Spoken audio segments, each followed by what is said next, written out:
Marcus Cole was sleeping in the back of a 2004 Honda Accord with his two daughters when he heard about the auction. It was a Tuesday morning in Birmingham, Alabama, the kind of morning where the air is already thick and hot before 7 o'clock, and the parking lot of the storage facility on First Avenue North was filling up with the usual crowd. Resellers with pickup trucks, bargain hunters scrolling their phones, a couple of retired guys who treated storage auctions like their personal weekend sport, showing up with lawn chairs and thermoses of coffee. Marcus wasn't there for fun. He had $14 in his pocket.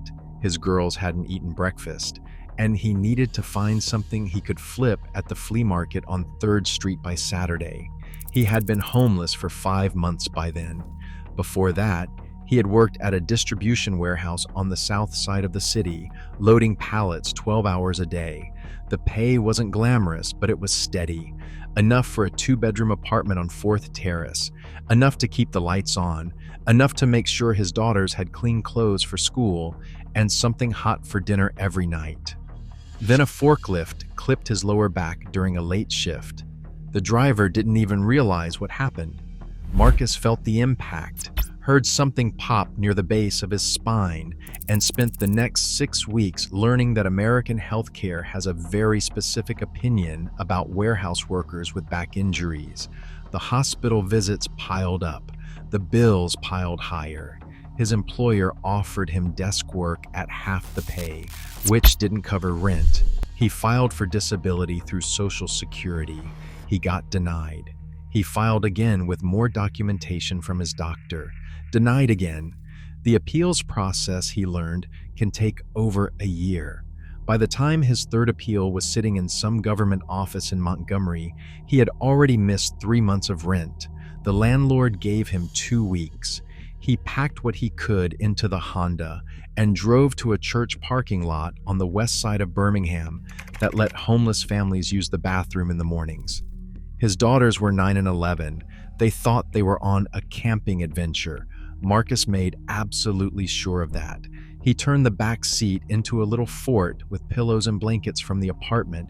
He told them they were exploring, smiled when he wanted to break down. He found free library programs to keep them learning during the day while he did whatever day labor he could find with a back that screamed every time he bent over. 5 months of that. 5 months of parking lots and gas station bathrooms and food bank lines and pretending everything was going to be fine. So when the auctioneer at that Birmingham self-storage facility rolled up the rusted metal door on unit number 37, and every single person in the crowd took one look and either groaned or laughed, Marcus saw something different. The unit was a disaster. Stacked floor to ceiling with what looked like pure garbage, cracked plastic bins with missing lids, yellowed blankets stuffed into ripped trash bags, a tangle of metal shelving that had collapsed sideways into a heap of stainless steel, cardboard boxes stacked in the back with labels, so water damaged you could not read a single word. The whole thing smelled like a basement that had been flooded twice and cleaned 0 times. The guy standing next to Marcus actually laughed out loud. He said it would cost more to haul this stuff to the county landfill than anything inside could possibly be worth. The professional resellers did not even bother pulling out their flashlights for a closer look. Marcus bid $11. Nobody challenged it. The auctioneer almost looked sorry for him. He won a storage unit full of junk, and what he did next is the reason you are watching this video right now, because most people honestly would have done the math. $11 for the unit, probably $60 or $70 for a junk removal service. Cut your losses, walk away, chalk it up to a bad Tuesday morning. Marcus did not do that. He could not afford to. Every dollar mattered, and he figured there might be something in that mess he could sell, even if it was just scrap metal from the collapsed shelving. So he spent the next 3 days going through every single item in that storage unit, piece by piece, in the brutal Alabama summer heat, while his daughters sat under a tree in the shade doing worksheets from library books. Here's what he found when he actually looked. The cracked plastic bins contained first aid kits, 26 of them.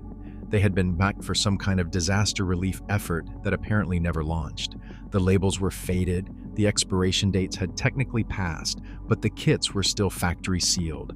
Bandages, antiseptic wipes, gauze rolls, adhesive tape, burn cream, finger splints, all of it perfectly usable. Somebody had spent serious money assembling these kits, then abandoned them in a storage unit and stopped paying the bill. The yellowed blankets were not pretty, but they were heavy. Wool blend emergency blankets, the kind the Red Cross distributes after hurricanes and tornadoes. Industrial grade, designed to retain body heat in extreme conditions. Somebody had stored them improperly, and they reeked of mildew. But Marcus knew from personal experience, from sleeping in his car during a February cold snap when the temperature dropped to 24 degrees, that a blanket that smells bad is infinitely better than no blanket at all. And then the collapsed metal shelving. Once he untangled the heap and laid the pieces out across the parking lot, he realized it was not random shelving at all.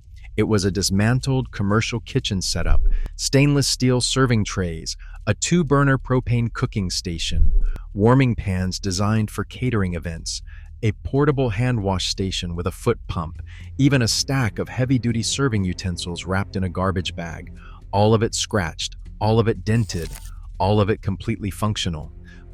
Marcus sat on the concrete floor of that storage unit, surrounded by piles of sorted supplies and went quiet. His older daughter asked if he was okay. He told her he was thinking. What he was thinking was this. He had spent 5 months on the streets of Birmingham. He had stood in line at shelters that were full by 6 in the evening. He had met men with infected wounds who were terrified to go to the emergency room because of the bills. He had watched people shivering through winter nights with nothing but a hoodie and a sheet of cardboard. He had eaten at soup kitchens that could only operate 2 days a week because they did not have the equipment to serve more often. He was not looking at junk. He was looking at every single thing those people needed. The thing about Marcus is that he did not have some grand entrepreneurial vision that day. He did not sit there drafting a business plan or dreaming about a nonprofit empire. He thought something much simpler. He thought, I know people who need blankets tonight. I know a guy under the 6th Avenue Bridge with a cut on his leg that is getting worse. I know a woman with 2 kids who has not had a hot meal since Thursday. He started small.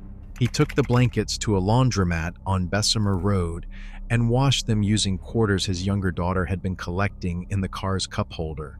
He sorted the first aid kits by what was still sealed versus what had been compromised. He reassembled pieces of the kitchen shelving in the church parking lot where he slept, testing which burners still worked. But he had a problem. The Honda Accord could barely carry his family and their belongings. There was no room for a mobile kitchen setup, 26 first aid kits, and a pile of emergency blankets. This is where the first piece of luck showed up, though Marcus would tell you it was not luck. A man named Gerald, who operated a small landscaping business out of the same storage facility, had been watching Marcus work on the kitchen equipment for days. Gerald had a flatbed trailer sitting behind his unit, rusted frame, 1 bald tire. It had not been used in over a year. Gerald walked over one afternoon and asked Marcus what he was building. Marcus told him. Gerald went quiet for a minute, then said he had been homeless himself back in 1994. He had slept behind a Piggly Wiggly in Tuscaloosa for 3 months. Somebody helped him find work and get back on his feet, and he never forgot it. He gave Marcus the trailer. He did not ask for a dime. Marcus knew how to weld. Years before the warehouse job, before everything collapsed, he had taken classes at a vocational school on the west side of Birmingham. He went back to that school and found his old instructor still there. The man recognized him, heard what he was doing, and gave him access to the welding shop after hours. Over the next 3 weeks, Marcus welded the commercial kitchen setup onto that flatbed trailer. He mounted the propane burners. He secured the warming pans. He bolted down the hand wash station. He built storage compartments along the sides for the first aid kits and the blankets. He wired a battery-powered light so he could operate after dark. When he was done, he had a fully functional mobile aid station that could be towed behind almost any vehicle. It was not beautiful. The welds were rough.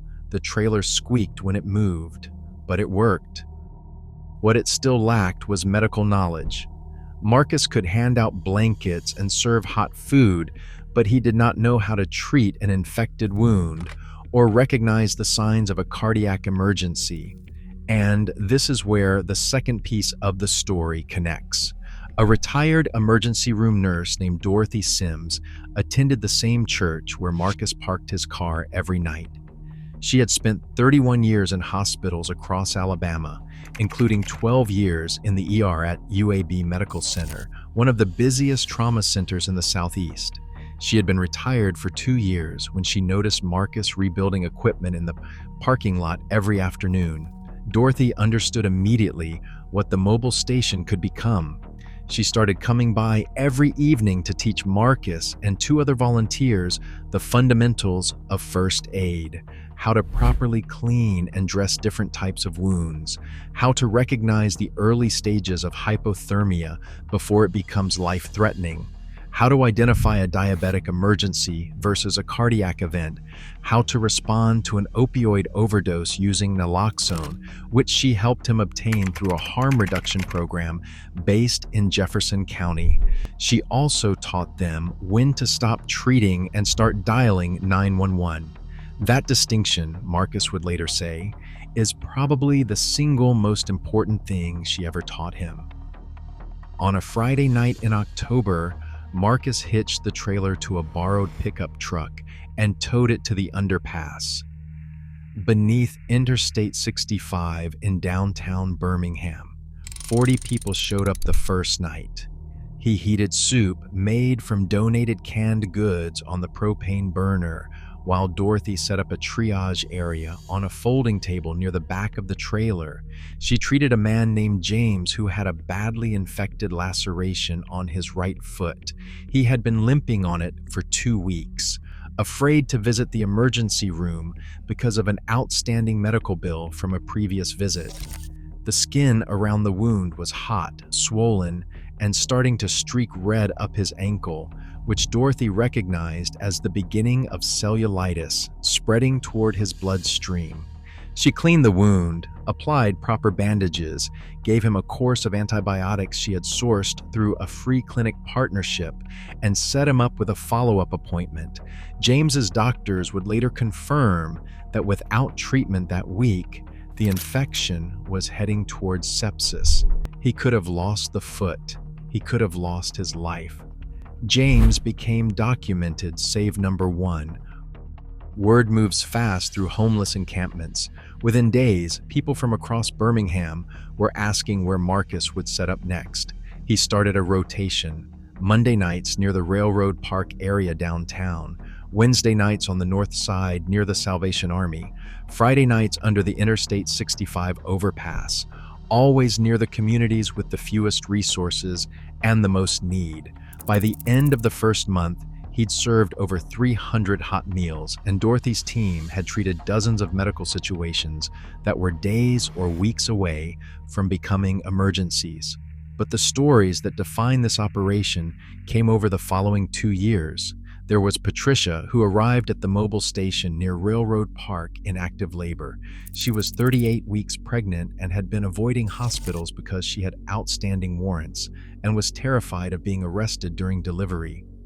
Dorothy assessed her immediately, kept her calm, kept her stable, and called an ambulance. Patricia delivered a healthy baby girl at the hospital 40 minutes later. Doctors confirmed that delivering without medical assistance in her condition carried serious risk for both mother and child. Documented save number 14. There were 3 separate cardiac events over the first year. In each case, someone at the mobile station was experiencing chest pain, shortness of breath, or other warning signs they had been ignoring for days because they had nowhere to go for help. Marcus's volunteers were trained to recognize the symptoms. They called 911 each time. In one case, paramedics told Marcus afterward that another hour of delay would likely have been fatal. The man had been sitting against a wall, sweating through his shirt, telling everyone he was fine. There were the overdose interventions, 11 in the first year. Marcus kept naloxone kits in the trailer at all times, stored in a cooler to maintain temperature stability. Dorothy had trained every single volunteer on proper administration. 11 people stopped breathing at or near the mobile station and started breathing again because someone was there with the right training and the right tools at the right moment. 11 people who would have died on the sidewalk. And then there was winter. Birmingham does not suffer the brutal freezing temperatures of the northern states, but it gets cold enough to kill. Nights in the low 20s happen regularly in January and February, and when you are sleeping outdoors without insulation, hypothermia sets in faster than most people realize. Those wool blend emergency blankets from the storage unit, the ones that smelled like mildew and looked like trash, were distributed across every encampment Marcus could reach. He estimates those blankets prevented serious hypothermia in over 60 documented cases across 2 winters. People who would have suffered frostbite, organ stress, or worse walked into the morning because of blankets that came out of an $11 storage unit. By month 8, the operation had expanded beyond Birmingham. A pastor in Montgomery heard about Marcus through a Baptist church network and offered to fund a second trailer build. A small business owner in Huntsville, who had seen a local news segment about the mobile station, reached out and did the same 3 weeks later. Marcus drove to both cities personally, trained local volunteer teams using the same protocols Dorothy had developed, and helped set up their routes. The total count, documented and verified through hospital follow-ups, paramedic reports, free clinic records, and volunteer intake logs, reached 132 lives saved over 2 years. Not estimates, not projections, specific people with names and stories and medical records confirming that intervention from Marcus's mobile station was the critical factor in their survival. 132 people who are alive because a homeless man with $14 in his pocket spent 11 of them on a storage unit that every experienced bidder in that parking lot had dismissed as worthless garbage. Now, here is the part of this story that separates it from the feel-good content that gets shared and forgotten within an hour. Marcus didn't get rich from this. He didn't land a book deal or a documentary series. For the entire first year of running the mobile aid station, he was still homeless himself. He was ladling soup for strangers while figuring out where his own daughters would sleep that night. He was handing out emergency blankets while curling up in the front seat of his Honda Accord. It took 14 months before a local housing nonprofit helped him secure a small 2-bedroom apartment in Birmingham. His disability claim was finally approved around the same time, though the monthly check barely covered rent and utilities. Today, Marcus runs a registered nonprofit called Second Chance Supply out of a donated office space on the south side of Birmingham. The organization operates 4 mobile aid stations across Alabama, staffed almost entirely by volunteers, many of whom experienced homelessness themselves. They have served over 12,000 meals. They have distributed more than 2,000 blankets. They have responded to medical situations that, without their presence, would have ended in ways nobody wants to think about. His daughters are 11 and 13 now. They volunteer with him every single weekend. His oldest told a local reporter last year that she wants to be an emergency room nurse when she grows up. Like Dorothy, Marcus still drives the original flatbed trailer. It has been repaired and repainted twice, but it is the same rusted frame, the same welded kitchen, the same setup he built from the contents of storage unit number 37 in a Birmingham parking lot during the hottest summer of his life. When people ask him how he went from sleeping in his car to saving 132 lives, he does not give a motivational speech. He says something simple. He says, I didn't see junk. I saw exactly what I needed when I was at my worst, and I figured somebody else needed it too. If this story hit you the way it hit me, subscribe. I cover stories like this every single week, the ones about real people doing real things that don't make the nightly news, but probably should. And if you want to see another story about someone who turned nothing into something that changed everything around them, that video is on screen right now.